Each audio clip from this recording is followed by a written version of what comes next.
Il faut stabiliser tout sur base de discours. Tout outil que je formation à la source. La DGI va mobiliser 750 millions de dollars, soit 25% de l'assignation. Maintenant, les gens la DGI. Déjà, DGI a qui mis réunion dans ma cadre. Monsieur Chilombo est malade. Comment on a qui juger pour crime économique? Il faut stabiliser l'économie en Boka. Ça s'appelle la tentative de l'idiotie politique au sommet de l'État. Emba me paraît aujourd'hui comme étant la contradiction de soi-même. Alors, M. Chilombo, c'est bien, nous allons les chasser ensemble avec M. Chilombo. Emba a été cité par Roger Lumbala, la procès la France, pour se protéger contre cette éventualité de poursuite à niveau international, nous avons une immunité politique.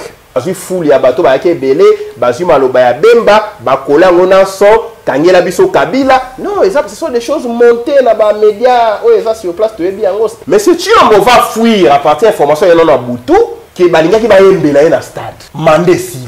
Akolongwa akei ba Congo. Akomi na nzela matadi kibala, bato ba yembela na stade ba kale nzela ba yembela na matadi kibala. Ba ololi. Ke belé ba ki na objectif ba humilier Mbosso, Kamere, Sama, Bemba, Kabuya. Les balobi toumela, balemba, bakenda.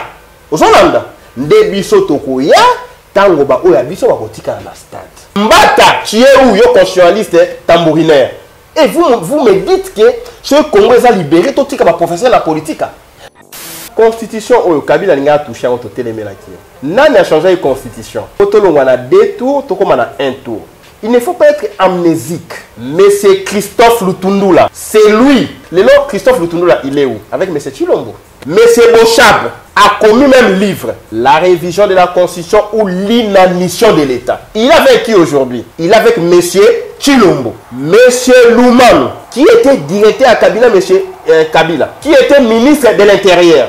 Tous avec M. Chilombo.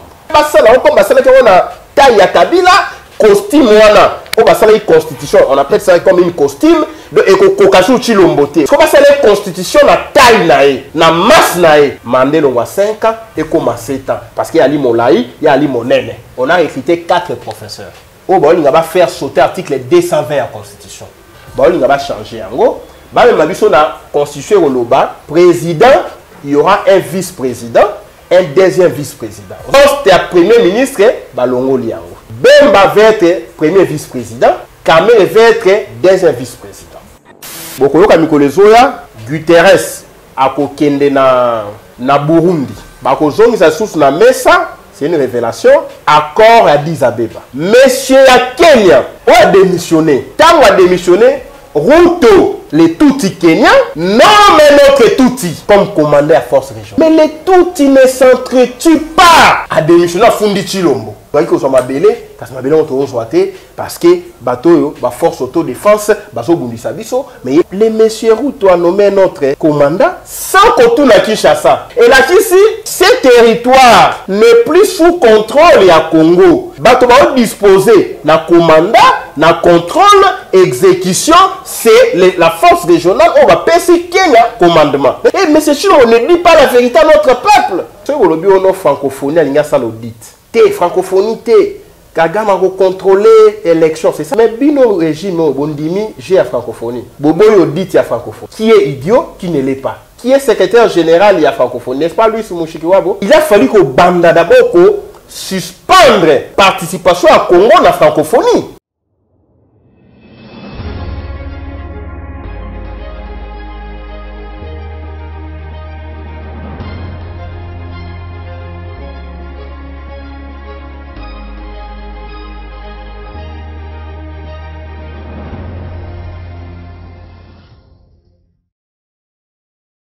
Bozali Ebele, Bandeko Balandi à Plus Clair Télévision, Bandeko Balandi émission Vérité de tous côtés, Mbote Nabino Bipagnon sur Joami Bino, merci na conscience vous allez renouveler la carte à la chambre de vérité. Voilà pourquoi nous colons lelo, tous allez nesengo yako kota la banda kuna bino na numéro 1 Bipai wa pito pusani pembeni ya mwana mboka Nikoma Ingede, président ya Congo normal, na bengaka esprit éclairé et lungona ye dit kusolola. Mami matali mboka na biso République démocratique du Congo, tokolo la discours ya ba membre ya présidium ya union sacrée à l'occasion et à sortie officielle il y a union sacrée na stade des martyrs to banza été belé to landaki maini le bamaki kuna pe le lengeni le kanaki to kozwa analyse to pe réaction ya mwana mboka Nico Maingele to kosola mami matali nomination ya nouveau commandant ya mapinga EAC, une surprise pour le gouvernement to ba été président de la République to kozwa point de vue ya mwana mboka Nico Maingele mais aussi matali audit ya fichier électoral mais aussi union somazali kolobisa baimboka bazwami na kati ya mboka na biso République démocratique du Congo awape na libanda ya mboka. Sans plus tarder, je dis un grand merci na union sobozuli baku ya kolanda biso. En tout cas, na nous abonner na kati ya Plus Clair Télévision, la chaîne de vérité, abonne-toi, mais surtout ko bosanate ko cliquer na cloche ya notification pour être toujours informé en tant que tozali ko yaka na ba vidéo ya sika ya matali mboka na biso République démocratique du Congo. Merci na Joël Gonago, chasseur d'image aujourd'hui ici ma caméra. Merci na Cordo puis ma Frico puis na Popol Ayombe. Mon amboka Nico Maingele, président Congo normal, mbote na yo. Mbote madame Joël Kombe, mbote na bayi Congo nyos. Bonne santé, bonne Congo normal. Au rythme du combat, comme à la guerre. Comme à la guerre. Les 13, vous allez se préparer le lengeni. Bon, les 13, il y a marche, il y a Kafu marche, il y a Congo Mani, on va estimer que le Congo va très mal. On va estimer que les choses doivent changer et ça doit changer. On va estimer que l'aventurisme au sommet de l'État doit cesser. C'est stage qui n'a que trop duré, avec comme conséquence, il y a eu des morts d'hommes, il y a eu insécurité, il y a eu des accords bidons avec les pays agresseurs. On a perdu la dignité républicaine, cette messe noire au sommet de l'État, puisque la présence de M. Chul, au moment où je considère ça comme la messe noire au sommet de l'État, au moment où il va braquer les finances publiques, comme au cours de cette messe noire, va braquer les finances publiques, 15 millions de dollars au bima pour na kosala babuzo ba stade, va braquer sécurité en Mboka, les gens tombent du jour au jour, M23 s'est renforcé davantage, pendant qu'il y a une kermesse de gens inutiles au sommet de l'État qui estiment qu'il faut avoir un deuxième mandat. Voilà pourquoi nous devons marcher sur toute l'étendue de la ville de Kinshasa. Je ne sais pas encore si c'est encore au niveau des provinces. Na Kinshasa, pour le monde entier qu'effectivement, M. Chilombo doit partir. Et le départ de M. Chilombo va coïncider avec la fin du désordre à l'est de la République, avec le départ des Kagame, de nos territoires, bref, les forces Tutsi, puisque les Congo est pris en otage, il faut tout marcher, tout préparer notre peuple à cet assaut final et à l'île libération à Congo par voie de la rue. Voilà, sans ya, marche à les 13, toujours c'est préparé, et à l'île marche au tala bilonga batute, kota la forme à zolo à motote, kota la loposo à motote, tala Congo. Souhaite libérer Congo, on verra les restes. Merci beaucoup. Matono mingi mwana mboka Nico Maingele na banza eto landaki ba discours il y a différents membres il y a présidium il y a union sacrée Vital Kamerhe tel qui était président de la République anomaki topé a singa ki na ye ameka ko maîtriser prix il y a bien sûr le marché mais aussi pour stabiliser dollar Holandaki Jean-Pierre Bemba Holandaki Bongo Augustin Kabouya, Union Soan, Holandaki Bango, analyse, topé lecture au Salaki, il y a un discours na Bango face à la population. Comme ça va tout le été, Nalandaki Nangaï Bangote. Yonde, rappela Kangaï Maloya Moto, la Moko. Tu vas dire Vital Kamerhe, Nalandaki Bangote, puisque je les considère comme bateau Bali na foire nationale à profit, bateau Bazawana pour na. Distraire notre peuple, je ne les suis pas. Mes services, et l'andaki bango, mais jusque-là résumé comité parce que Nazala qui empêché avec les devoirs familiaux pour la coudage jouer l'élément et à service, à faire un bureau, là activer internet, il y a ordinateur, là dans l'information. Voilà. Parce qu'on l'a d'abord noté, il rappelle Vital Kamerhe, qui était président de la République à Senguié, a maîtrisé le dollar, mais aussi les prix sur le marché. Oui, que les lovis, ils allaient vraiment intenables dans la Katiamboka la bisu. Mais aux bonnes aventures, Mboka Bajiraron a massé quitté. Yo senga moto a stabilisé le dollar, c'est comme si il y a un bouton il y a qu'à stabiliser, ok, quand on baloli, kaka, dollar est comme stabilisé. Non. est-ce que nous produisons quoi? Mais c'est sûr qu'on doit arrêter avec cet aventurisme au sommet de l'État. Hein? On est en amateurisme. Parce que ceux qui vont salir production, ceux qui vont salir bonne répartition des ressources naturelles, la répartition équitable des ressources naturelles, ceux qui vont combattre la mauvaise gouvernance, la corruption, les détournements des deniers publics, l'évasion fiscale, ceux qui vont maîtriser masse monétaire où ils sont en circulation par rapport à la devise. Mais comment vous allez maîtriser la monnaie? Comment vous stabiliser la monnaie? Ceux qui sont incapables, il y a qu'à imposer le niveau du marché, puisque l'État a régulé les prix dans le marché au travers du ministère de l'économie. Et au niveau de la ville à Kinshasa, ça a suivi, il y a des prix au niveau provincial, topé au niveau de la province. Mais ici, vous avez un marché autorégulé où chacun fixe le prix comme il veut. Pour preuve, au monument il y a masanga ya sukali na kutanga kombote soko ke ah boye so 2000 francs.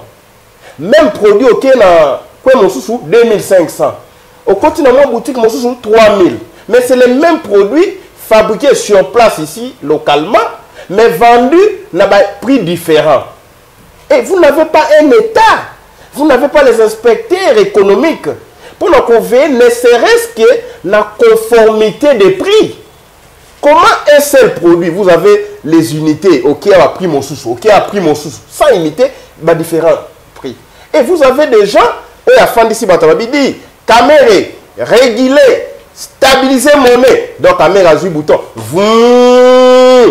dollar qui descend et qui dit 190. Ah non, s'il vous plaît, M. Chilombo. L'économie, c'est ça, pour démontrer que la production est athée. Na mboka oyo mauvaise gouvernance ya li, na mboka oyo corruption ezali, na mboka oyo détournement ya li, na mboka oyo trafic d'influence, bato bako bimisa moso na ba mode d'ordre politique, na mboka wana beaucoup de la stabilité à monnaie qui engendre la stabilité des prix dans les marchés. Donc ici, ce n'est pas un problème du discours, c'est un problème du comportement des acteurs publics, des acteurs économiques, des acteurs commerciaux, de la société civile, motonio soit kobika, il faut tous ce qu'on appelle les référentiels. Mais en référentialité, l'impulsualité, ce qui boudi. Bref, il faut stabiliser tout sur base de discours. Il faut la production, il faut contrôler la masse monétaire, il faut éviter l'inflation, il faut notre balance à paiement et ça va très bien contrôler. Na niveau à la douane, à niveau à la régie financière, il faut vraiment qu'on permette à ce qu'il y ait mobilisation accrue des recettes. Mais ici, je vous donne l'information. Mes services, hier, j'étais en réunion, chez moi à la maison. J'ai consulté mon directeur de cabinet adjoint, qui est expert en matière fiscale et parafiscale. Et aussi, à Zapé, Moko, Oyoyo, Batalaka, la question économique en Mboka, puis nous avons ce rapport. Alors, maître président, tout outil que je formation à la source, la DGI. Et si vous avez la mobilisation, parce que la signation à DGI a né Oyo, on en a très bien. La signation à DGI pour le budget, mobilisation des recettes pour le budget de l'État, et elle a qui a 6 milliards de dollars. On a dit, maman, 6 milliards. Maintenant, les 6 milliards, 70% à 6 milliards de DGI, sont déjà dans échéance fiscale et parafiscale. Bah, où tu clôturer l'échéance, il y a sur 6 milliards, mobiliser combien? Combien, toi? Mobiliser 750 millions de dollars, soit 25%. Il y a assignation. Vous avez maman, 25% d'assignation. Maintenant, les gens la DGI. Déjà, DGI a qui mis réunion dans ma cadre. Il y a bien des syndicalistes, les enfants de course, le vanupier, bateau pamba. Monsieur Chilombo est malade. Monsieur ou la finance, comment on a Nicolas Kazadi, intérieur Kazadi, na Seni, Kadima Kazadi, na enseignement, Tony Mwamba Kazadi. Donc, tu vois, les Kazadi, partout ils pleurent. Et ici maintenant, M. Kazadi a finance, ça n'a pas été 16 milliards, et ça réalisable. Tant que le budget, ils ont dépassé 3 milliards. Ils ont un chiffre gonflé. Aujourd'hui, la DG qui contribue à budget État n'a plus de 40%. Il y a budget. Soit aujourd'hui 16 milliards. Aujourd'hui, 6 milliards. Comme assignation à CENI, il y a assignation faite à la DG. Vous avez déjà les pourcentages. Donc aujourd'hui, Balobaki va faire l'élection dans le monde où il y a DGI. Les agents DGI. On a besoin de foutre. Ça fait 2-3 mois. Oui, mais c'est comme on y va. Comment il est motivé? Balobi, oh non, ceux qui ba société ba sali déclaration te impôt na bango professionnel sur les revenus et aller ba opposant. Bango le quoi balobi que il faut monsieur Chilomba Kende ba dit qu'on manipuler ba société ba déclarer impoté. Mais le système de l'impôt congolais il est déclaratif. C'est où tu as déclaré tes problèmes et opposition à l'IWAPI. Et à l'IP système auto-liquidatif, c'est-à-dire ceux qui montent à déclarer impoté, l'État, l'administration fiscale a une initiative, il y a aussi le recouvrement et impôt par avoir un maire avis de mise à recouvrement, qui est la taxation d'office. Boye kola ko konza ekolo bolingité, bozu ba kaka botieti na ba DGI. Sika oboye sabiso ete maître Nico Mayengele. Voilà, si M. Kamere, par baguette magique, il faut stabiliser monnaie. Mais comment on doit juger pour crime économique? Ah, il faut stabiliser l'économie en Boka. Ça s'appelle la tentative de l'idiotie politique au sommet de l'État. Voilà, par rapport à Kamere, il ne fera rien. C'est un gouvernement de campagne électorale, c'est un gouvernement de glissement avec les recettes. Na baisse. Il y a DGI, ça prouve à suffisance qu'il y aura pas élection. Ça prouve à suffisance que même ça la campagne dans mon solo au DGI, il n'y a pas ça na libenga à l'État.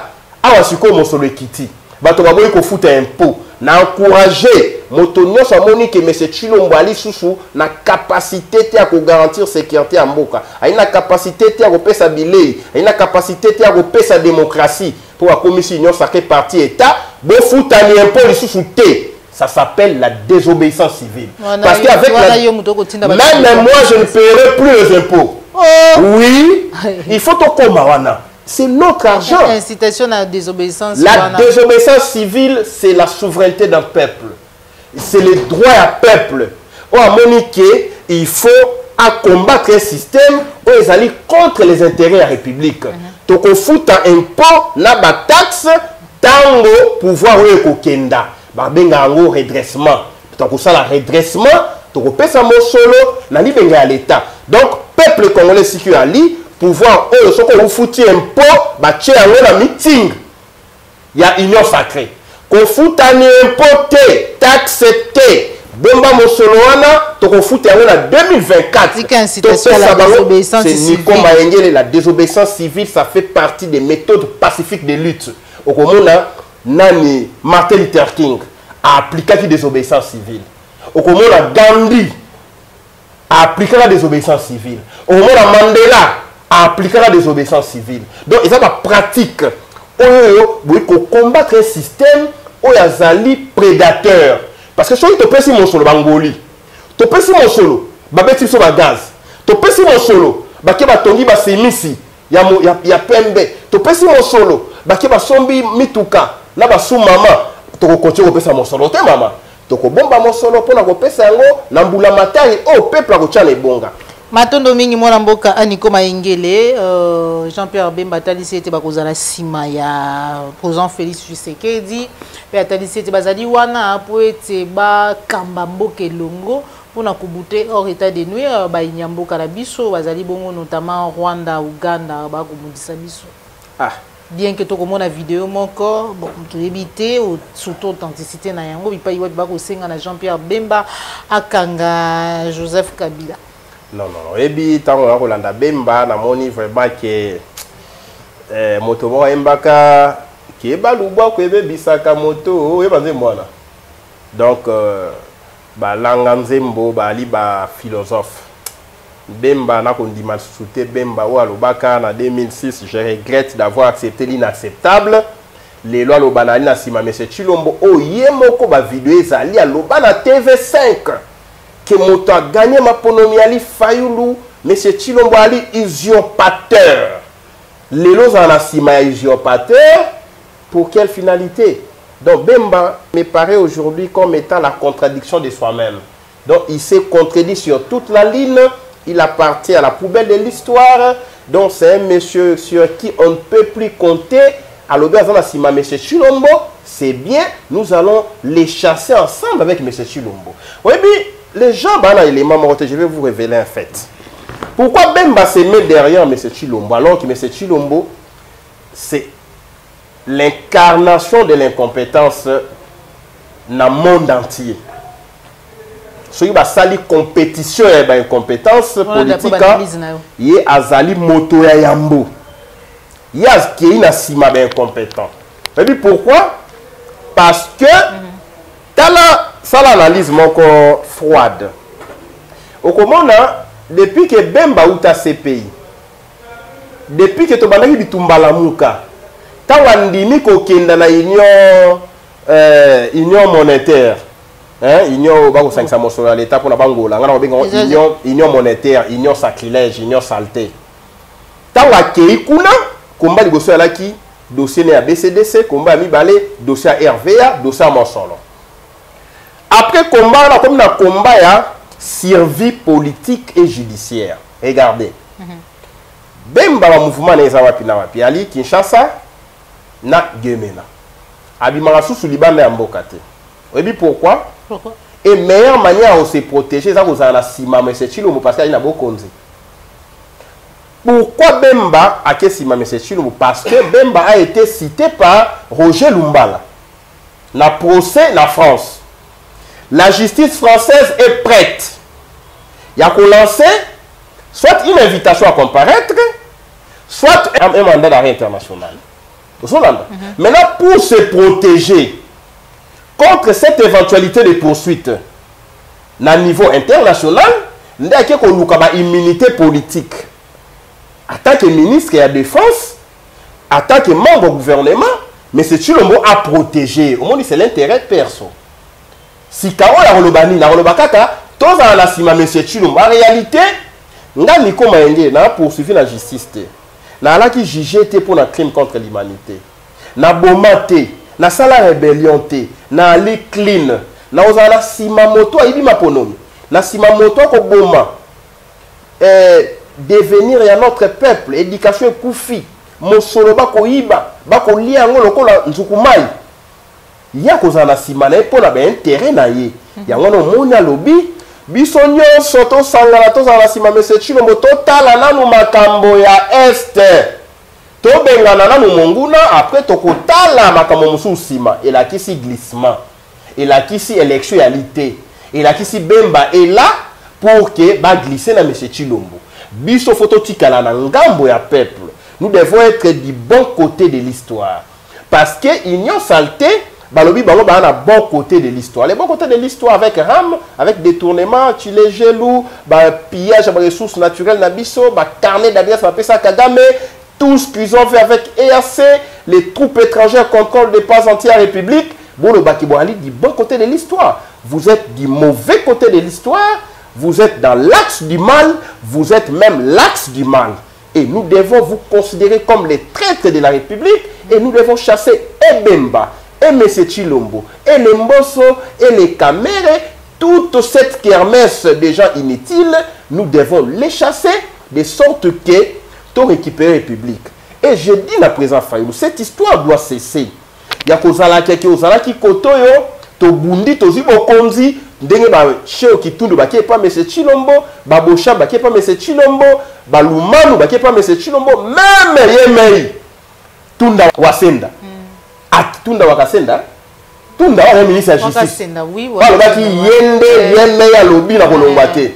Akepa M. Chilombo, je suis comme ça to bunda, Niko Maenge, j'ai sacrifié ma jeunesse avec les autres compatriotes. Lobi Chilomba quoi ina batonae?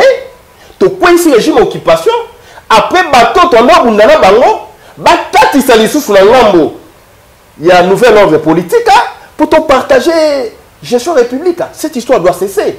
Il faut qu'il y ait rupture. Voilà pourquoi même bateau to marcher na bango, même bateau va marche. Toko bosana kate qui a fait quoi? Aujourd'hui, Maya Bosoto, bo utiliser pour la roboma moto na ndako. Kasi tango bo cha propriété, il faut remettre chaque chose à sa place. Oui, il y a la politique, te so ko za na renseignement.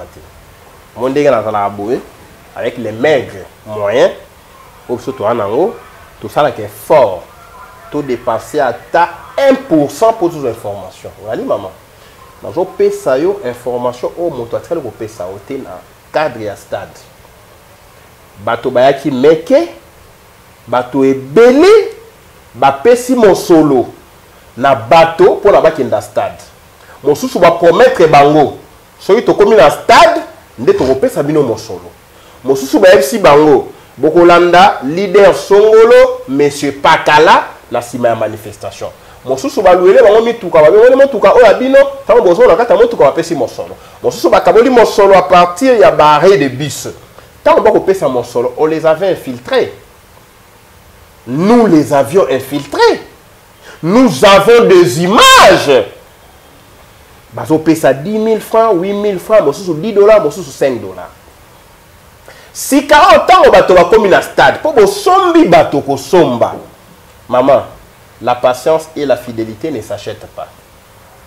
On peut tout acheter sauf la fidélité, sauf la patience. Au moment où, ceux qui sont tout un meeting, n'est-il à présent fallu. Tant que présent fallu dans un comité, ils sont au lombaté pour toi aller bateau, pour soutenir l'idéal et à combo, pour partager ensemble. Au Solanda. Mais tango bango ba lokoti bato, ba pesi mon solo, ba coopérant, ba memi bango na stade, siko il y a eu les services de renseignement na stade qui étaient en tenue civile, puisqu'on avait mobilisé 8000 policiers en tenue à police, avec les services de sécurité les non apparents, qui étaient na ba t-shirt, qui étaient na ba veste, nde bande ko pesa impression à stade. Mais si tu vas fuir à partir de l'information de Boutou, qui est balinga qui va embellir dans stade. Mandé Sili. À Kolongwa, à Kei, Bakongo. À Komina Nzela, Matadi Kibala, bateau va embellir dans stade, Bakali, va embellir dans Matadi Kibala. Baolo lié. Bateau va dans stade. Bon, c'est des chansons. Ba ye belé to ba ki belé ba ki na objectif ba humilier Mbosso Kamere Sama nous sommes Bemba na musulani Kabuya les chansons salemaki siko bango président ba la place moko osolanda na même bureau bazo zo ba impression ya stade ba bi awa climat bien té vous comprenez. Si vous allez humilier, on va y aller sur vous. Population de la stade majorité et ali bateau la bisoté. Nde balobi to umela balemba bakenda. Ozolanda nde bisoto ko ya tango ba oya biso ba kotika na stade. Qui vous a donné cette information? Yango ko mona moto na 8h. Équipe il y a Union Sacrée, ben il a 17h moins. Laissez-moi comprendre. Ils étaient sur place ici, il n'y avait pas d'embouteillage, c'est une journée pratiquement fériée. Bah fandi, bah koyo kaoube, bah service de sécurité. Ah, bah to babimi derrière moi mingi côté Avita. Bah on dit bah il bah to boulou moi mingi. Côté Abilima mais bah obima moko moko. Ozolanda. Ça c'est la vérité, personne ne va vous dire ça.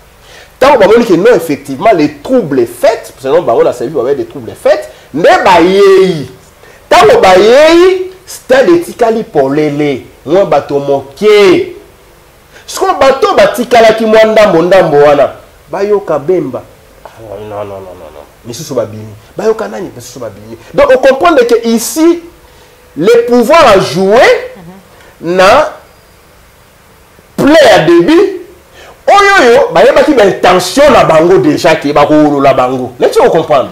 Bakoyembe la bango boyembe la Mandé Sili bakoyembe bango Fayulu président et tole mosolo ya mboka na biso ba pesa biso mosolo Eh, tolingi bino te.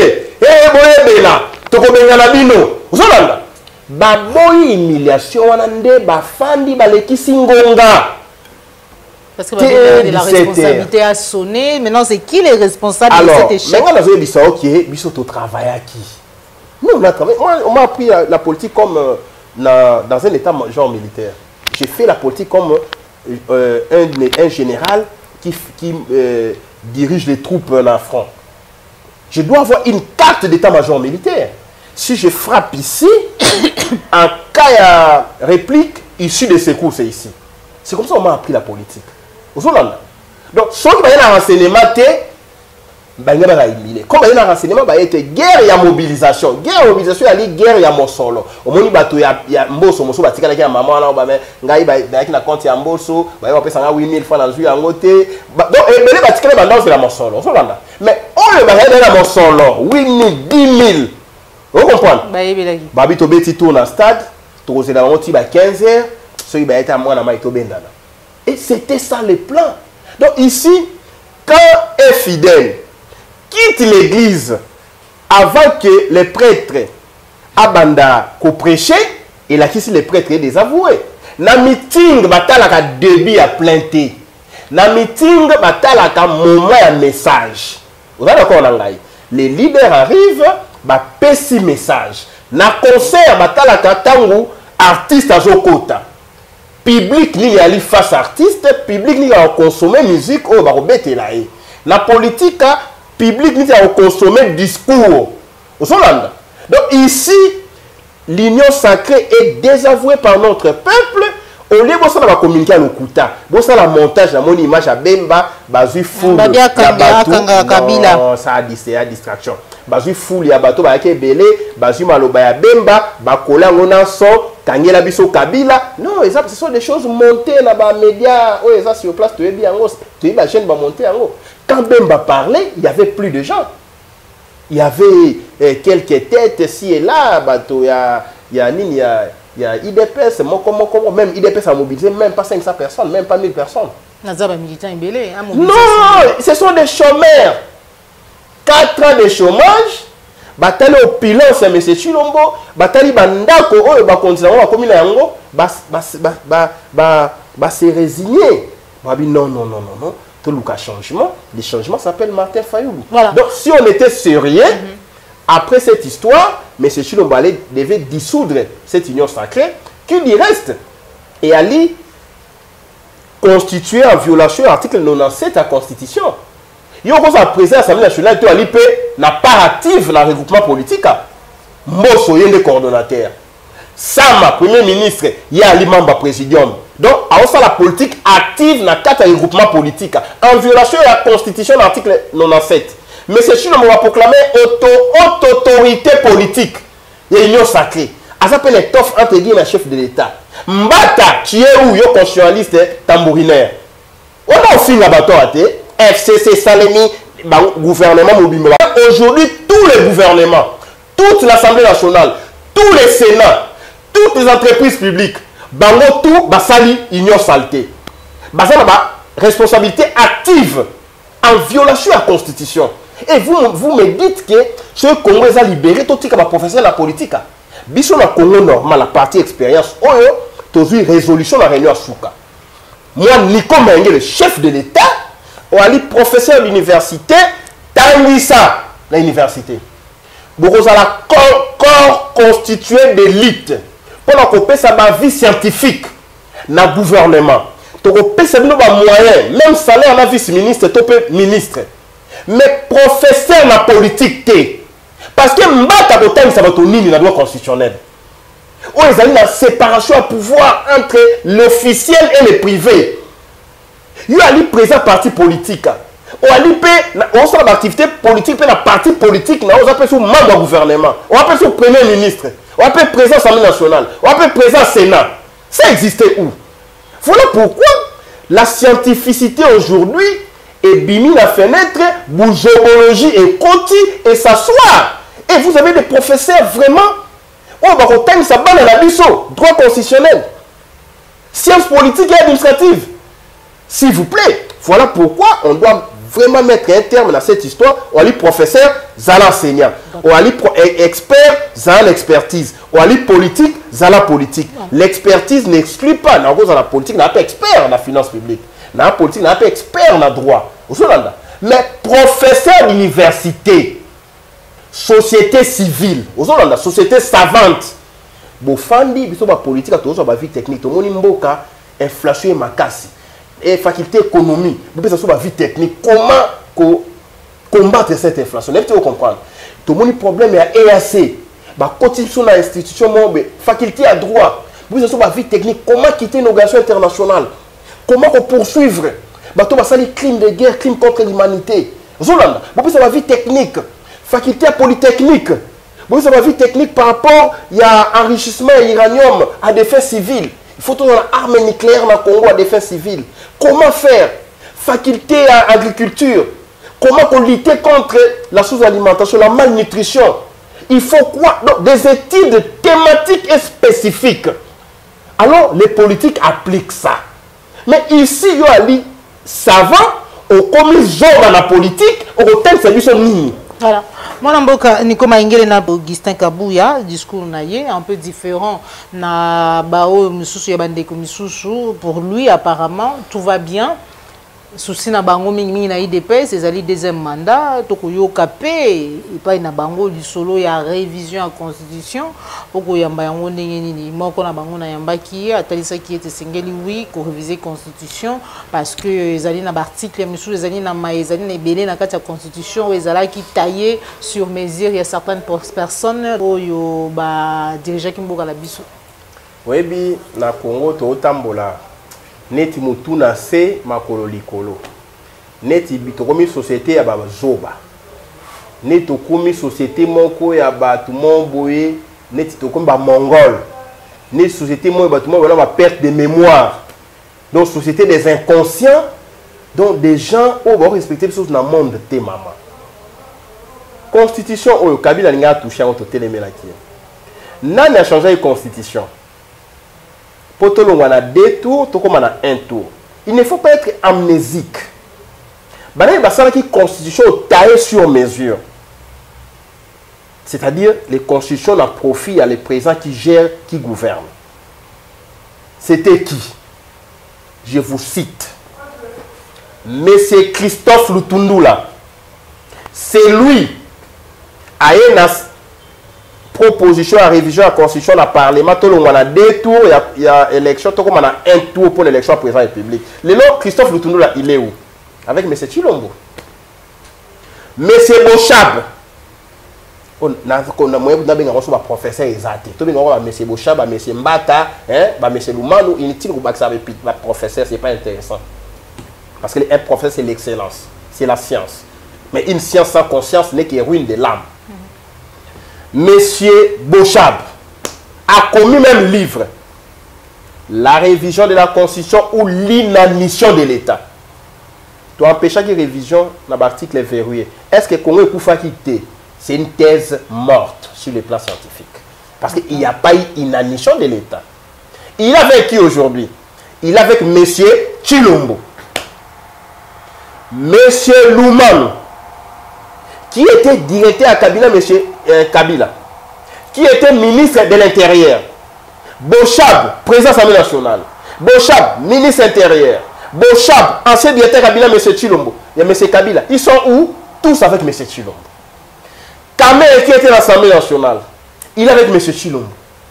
Maintenant, les gens qui avaient fabriqué la constitution, tripatrouillé en haut, pour tout à niveau, on est Chilombo, balingi pe basala on comme basala que on a taille à Kabila siko na moni na Chilombo leke na masse costume wana on basala constitution on appelle ça comme une costume de ekokachu Chilombo te Zolanda ekokaki Kabila maintenant Chilombo ya na masse siko basala constitution na taille na masse na e ba pese veste constitutionnelle yango babi voilà les mêmes gens babi le moton est monene makasi to ça la constitution na taille na Mandé on 5 ans et comme 7 ans parce qu'il y a li molai il y a li monene c'est ça il mandé bongi na ezali 7 ans tokende na élection et comme dans le parlement va voter sous peuple a voté sous président écoloté pour y to benga que mais c'est compromis à l'africaine alinga répondre ba français alinga répondre na biso na lamuka élection ça na sous peuple te ngati lombo mona pa Tshisekedi mona mama Maria mwana Nzambe na osala ona alingi constitution longola principe ya double nationalité nationalité inexclusive et comme nationalité ba fongoli yango po ye monsieur Chilombo na origine yangola ba ko tala ba intérêt na bango nyonso ba bibi no linga constitution a belligérant bo ba to ko solate to ko so talisa yo comment ils veulent changer bon modifier ils veulent changer c'est bolongo la forme à l'état toi la forme républicaine et à l'état toi un régime président semi-présidentiel. Vous avez un président de la République qui règne, vous avez un premier ministre qui règne, qui gouverne, président pas au réunion, au gouvernement, dans le domaine où ils ont réservé la présidence république, dans le domaine où ils ont réservé le gouvernement, il y a aussi les domaines de collaboration, notamment défense, sécurité, affaires étrangères, toute la diplomatie. Au Hollande, si on a un lobby, la constitution, toi, la fuite, même si maman, sur sa politique d'information, on a recruté 4 professeurs. Oh, bon, il va faire sauter l'article 220 de la Constitution.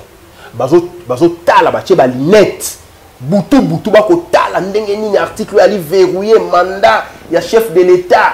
To changer en ndenge nini nombre et la durée à mandat chef de l'État article 220. Bako la la té. Boutou moi.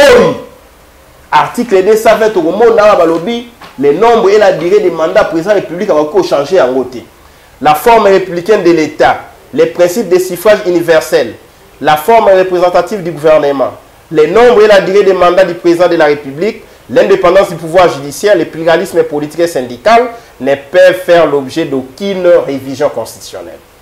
Et formellement interdite, toute révision constitutionnelle ayant pour objet ou pour effet de réduire les droits et libertés de la personne ou de réduire les prérogatives des provinces et des entités territoriales décentralisées.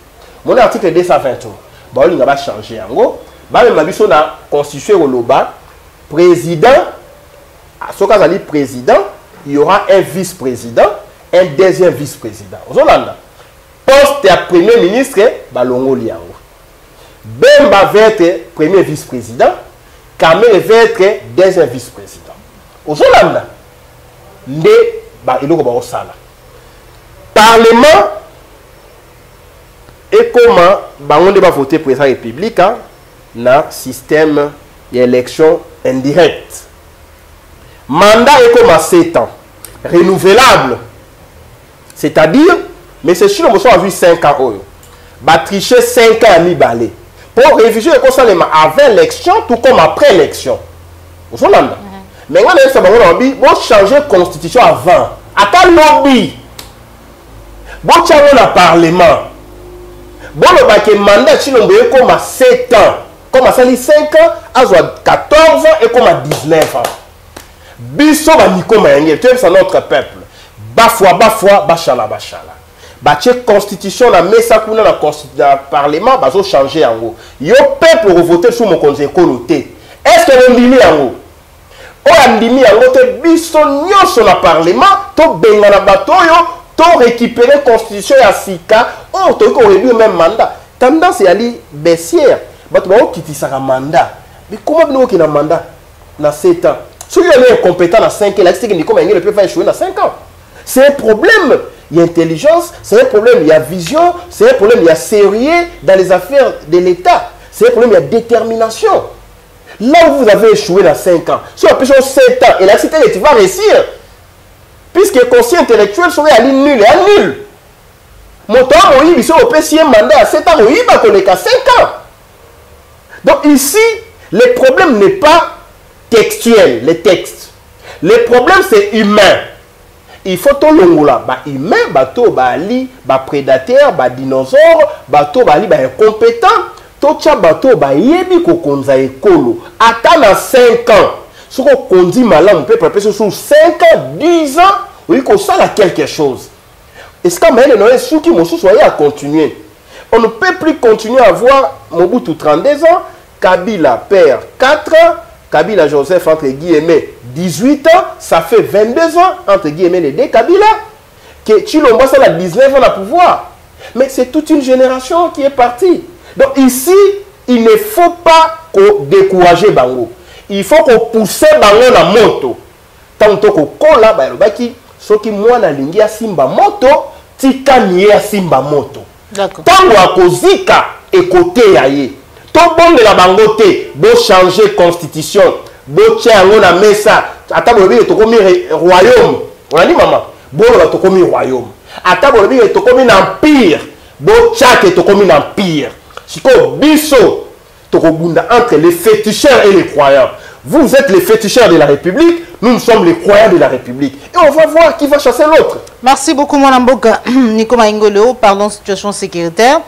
Au Kaki, démission, il y a Moéo Yazalaïko Kamba, armée régionale, armée à EAC, qui a démissionné.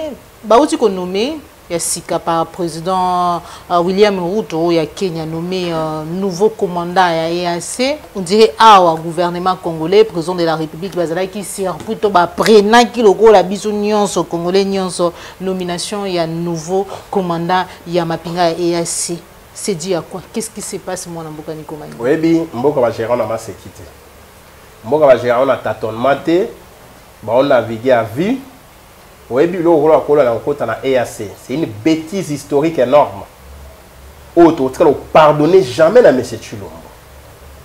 Même dans le cadre où on a une réforme, la réforme, c'est qu'il y a beaucoup de bandela. Il y a 5 ans, c'est là qu'ils doivent étudier quand même ces gens ici. Même bateau batanga kalabatanga soute puisqu'il faut actualiser les connaissances. Mon droit au tanga qui tente à l'université en 2006. Aujourd'hui, vous avez les droits au WADA. Et elle a quitté en 2006 le système juridique à Congo. On a actualisé nos connaissances. Il ne faut pas rester empirique. Il ne faut pas agir comme des australopithèques. Donc ici, vous avez des gens, comme il a beaucoup dit, Kiboudi. Ah, 100 jours, ton mec est simbité. Ah, Kiboudi, le gelou est simbité. Oh, Kin Santrou est simbité. Rien de planification, rien de sérieux. Parce que la réforme, par exemple, l'intégration régionale, dans le cadre de la réforme, il a fallu bâtir un début à mandature. Même Bemba, même Kamere, même Bamboussa Niamouissi, tous ces anciens rebelles, tous ces anciens. On a crime économique, un crime des droits humains, tout ça. On rejoint un système dans début à mandature et non à fin à mandature. N'est-ce pas comprenez? On va dire autant de tout na sema kolikolo. Ça la réforme à kafu na début à mandature. Tant comme na katikati pour évaluer. Comme na souka, vous avez une perspective d'avenir. Vous savez là. Maintenant ici, M. Tshilombo a mis Mboka na EAC. Pour votre information, aujourd'hui, plan de balkanisation à Congo est atteindre 95%. Il tient à 5%. Beaucoup de Mikolezoya, Guterres, secrétaire général des Nations Unies, a kokende na Burundi. Bakozongi sa source na Mesa, c'est une révélation. Bakozongi sa source na Mesa, accord à Addis Abeba. Ok. Bakoya va vérifier le mécanisme de surveillance accord. Est-ce qu'il a bien appliqué accord à Addis Abeba au Kabila? Ça l'a caté. Vous voyez là-dessous. Naba Rwandais, Naba Ougandais, Naba Burundais accord à Addis Abeba. Il a pris pour la sous-région. Si quoi va évaluer. Or cet accord il a une disposition contre-république, notamment intégrité territoriale de la Bisso. Si quoi EAC à côté des gens dans le Congo. Ils ont contrôlé le territoire. Chaque fois. Tant qu'ils ont contrôlé le territoire, qu'est-ce qui est arrivé? Monsieur à Kenya a démissionné. Le commandant à Kenya a démissionné. Automatiquement, quand on a démissionné, il faut pas démissionner. Quand on a démissionné, Ruto, les Tutsi Kenyans, non mais notre Tutsi. Comme commandant à force régionale. Mais les Tutsis ne s'entretuent pas. Les Tutsis ne se mangent pas entre eux.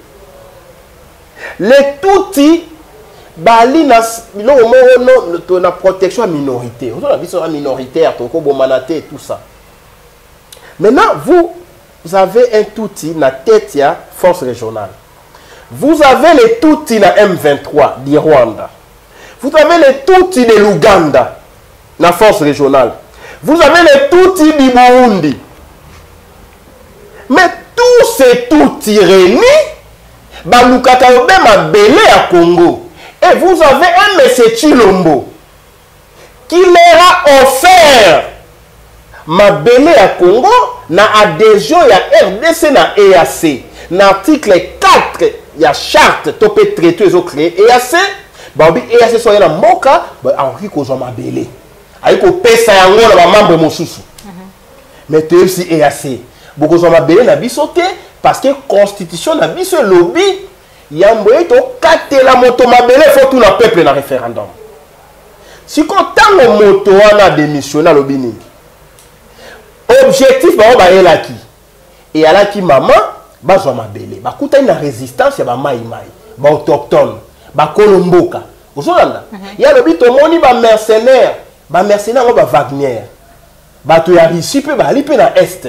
OK. Ba ko empêcher ba. Ozolanda. Ali bato na bato et ali bato ya Chilombo. Mais Chilombo pesi wa mabele a kesu se pas il y a ba Russie. Laissez-vous comprendre. Ba moi on est en contradiction, ba moi on est balinga ba bundisa bango. A démissionner fundi Chilombo. To ayi ko so mabele, kasi mabele on to soité parce que bato yo ba force autodéfense, ba so bundisa biso, mais il pas na ba mercenaires kuna, ba instructeurs militaires tout ça. Les messieurs Ruto a nommé notre commandant sans qu'on tourne à Kinshasa. Et là, ici, ce territoire n'est plus sous contrôle à Congo. Bato ba disposer na commandant, na contrôle, exécution, c'est la force régionale on va passer Kenya commandement. Laissez-vous comprendre. Donc en réalité, si c'était un territoire congolais, on allait nous consulter. Puisque ce n'est plus un territoire congolais, Ruto asali makambo suivant un mandat ba chef d'état ba pesa qui est dans sommet il y a EAC. Laissez-vous comprendre. Et mais c'est sûr on ne dit pas la vérité à notre peuple. Yango mo lutundu la lobi non mandat ezaki offensif neni bo bundate bo habité avec offensif té biso to avec ça la zone tampon la kisi balkanisation ba wande ba tikali koto ba kongomani ba tikali koto na katikati EAC Mboka et Mwangani. Sika oyo face à ça il faut tout marcher, tout bima, tout à notre peuple, tout exiger départ ya ba militaire à EAC, tout exiger départ à M. Chilombo, tout exiger chute ya Seni à Kadima, tout récupérer notre pays. Dans le pote rendez-nous notre pays, rendez-nous notre nation. Ate koufa bo pesa biso yango. À tes infiltrés, parce que ici, M. Chilombo est à combattre EACT, 2 à relobater Bakende, 3 à jouer l'intérêt n'a pas le deuxième mandat, qu'on est 4 à la deuxième mandat. Bistoko tika chez Maranate Ketina Souka, voilà pourquoi il faut au bima, bisogno sur les 13. Samedi les 13. Matondo mingi mona mboka ndiko maingele ahande to tcholi tono na émission na biso mokolo molelo pour finir audit et affiché électoral ou esengeli salama par OIF donc alors que tu yebi ete muto akokamba organisation wana lelo azali bongo Louise Mushikiwabo azali rwandaise ou pe azali vraiment na ba rapprochement ya makasi na Paul Kagame est-ce que audit wana ekosalama vraiment na lolenge ou esengeli ou surtout bino na ngambo ya résistance peu opposition bozali ko zela ete fichier électoral vraiment biloko nyoso mike elongo na kati ya mabe wana. So, on a normal par rapport à cette histoire audit et affiché électoral. Pour Nabiso, aujourd'hui, c'est le départ du régime. Surtout, le régime, c'est Nyakokima, Kadima Rokima et Asaro Paratambangu. Donc, solution globale et définitive, la meilleure, et Ali mettre un terme à ce système. Parce que, tu sais, on a francophonie, il y a ça l'audit. Té, francophonie, té, Kagame a contrôlé l'élection. C'est ça le débat, le discours. Mais Bino régime Bondimi, j'ai à francophonie. Qui est secrétaire général de la francophonie? N'est-ce pas lui, Mushikiwabo? Bondimi, j'ai à francophonie. Bobo dit à francophonie. qui est idiot, qui ne l'est pas.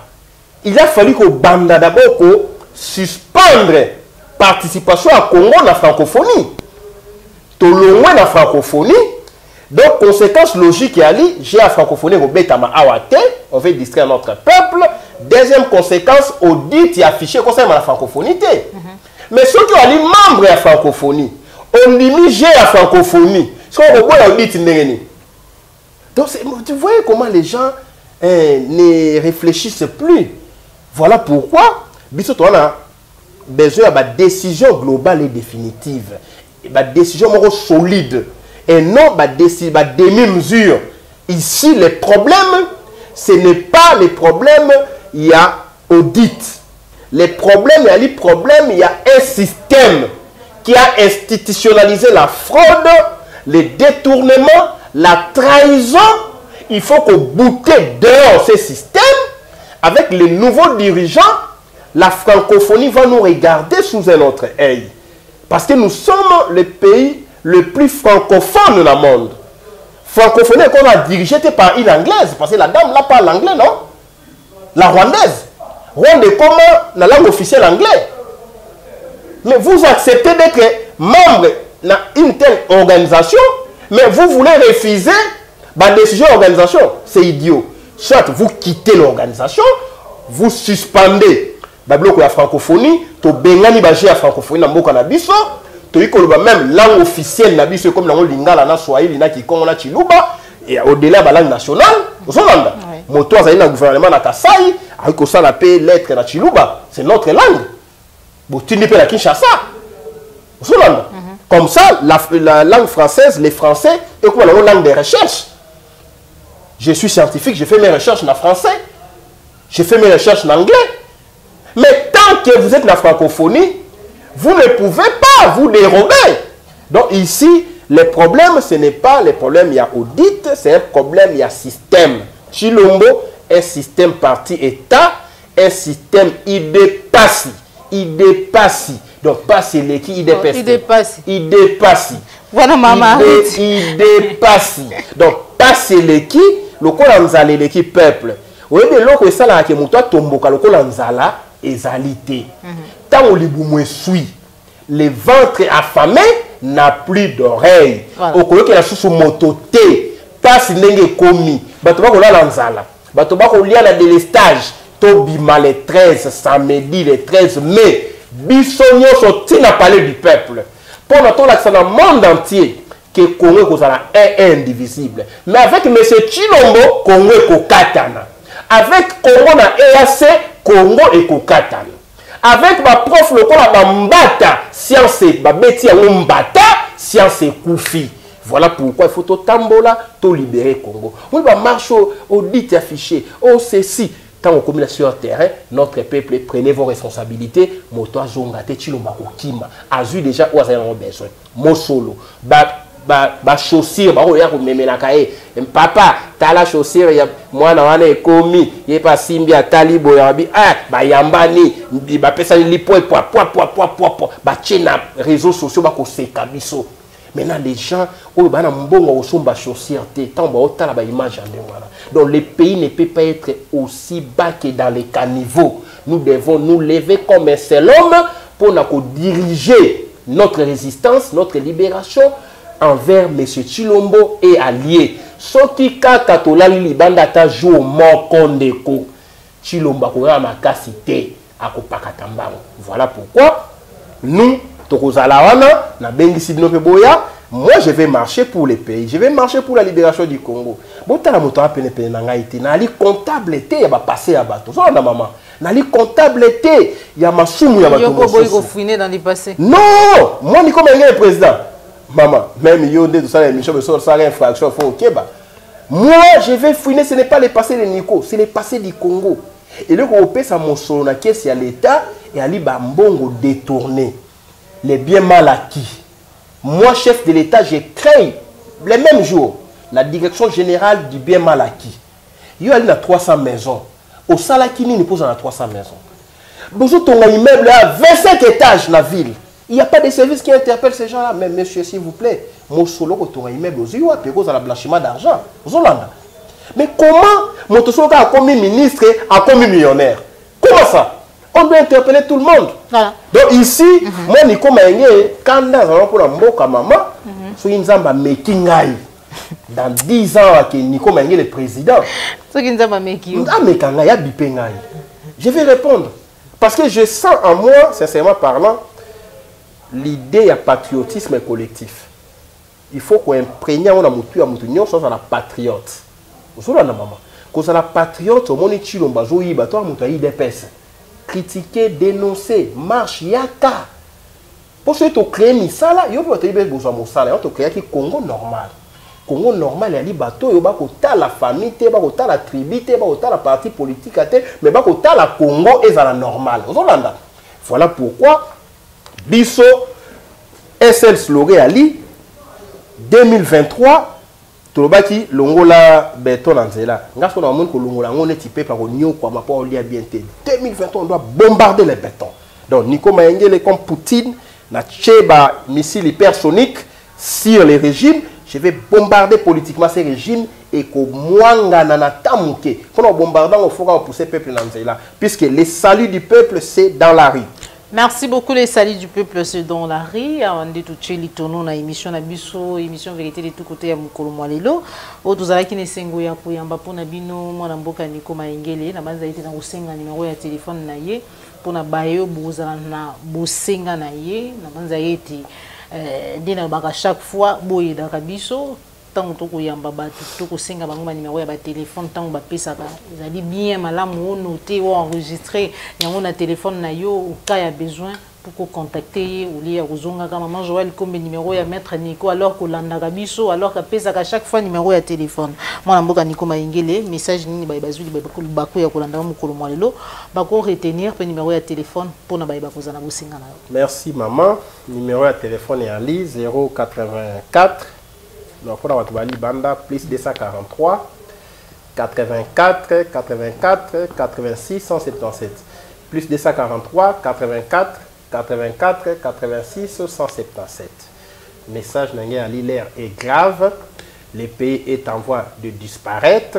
Soit tout télémité, ma génération à bololé, génération à zoba. Nos enfants vont nous interroger. Qu'avez-vous fait quand le pays allait en voie de disparition? Qu'avez-vous fait quand le pays était envahi? Qu'avez-vous fait quand l'un de vôtres avait trahi la République? Qu'avez-vous fait quand le Rwanda revendiquait des terres qui n'existent pas au Congo? Qu'avez-vous fait quand M. Tshilombo amena le pays à l'EAC? Qu'avez-vous fait quand il y a eu la vie chère? Qu'avez-vous fait quand les Rwandais dépéçaient les Congolais? Quand on nous tuait à coups de machette? Qu'avez-vous fait quand ces pays étaient pillés puisque les ressources naturelles sont épuisables? Et nous allons répondre, ou nous répondrons à notre... Nous avions demandé à notre peuple de sortir, de bouter dehors les ennemis, de chasser les traîtres de la République, mais le peuple ne nous avait pas écoutés. Nous avons demandé à notre peuple de se lever comme un seul homme, de prendre son destin à bras le corps sous un soleil pur, mais le peuple ne nous avait pas écoutés. Nous avons mobilisé notre peuple pour qu'il revendique la libération nationale, mais le peuple n'est pas arrivé jusqu'au bout du combat. Nous avons dénoncé tout ce qui n'allait pas, mais rien n'a changé, faute de détermination. Voilà pour que nous ne soyons pas ridicules devant l'histoire. Pour que nous ne soyons pas confondus et confus devant l'histoire. C'est samedi, tous dans la rue, main dans la main, marchons pour réclamer la libération de notre pays, le départ des forces de l'EAC, assimiler M. Tshilombo aux forces de l'EAC et chassons-les ensemble. Comme ça, lorsque nous allons reprendre les destins du Congo, nous allons reprendre l'appropriation de notre devenir, nous allons dire où le Congo doit aller, dans quelle direction et avec qui dans les commandes de l'État. Aujourd'hui, le pays va mal. Le pays va trop mal. Dollar s'échange en 25. Et notre peuple ne mange plus. Notre peuple n'a plus de paix ni de pain. Voilà pourquoi un peuple affamé ne peut que sortir, revendiquer les manger, revendiquer la paix, revendiquer la sécurité. C'est ça l'essence et la quintessence de notre lutte, maman. Nous devons être dans la rue, samedi, bisonio, sur la balabala, à partir de 8 h.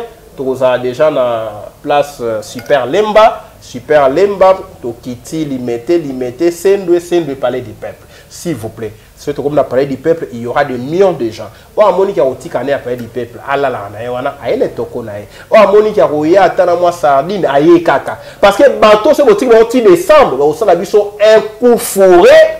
Ils ont préparé la milice ici et là, ils ont formation paramilitaire, ils ont mercenaires ici et là, ils ont préparé passage en force.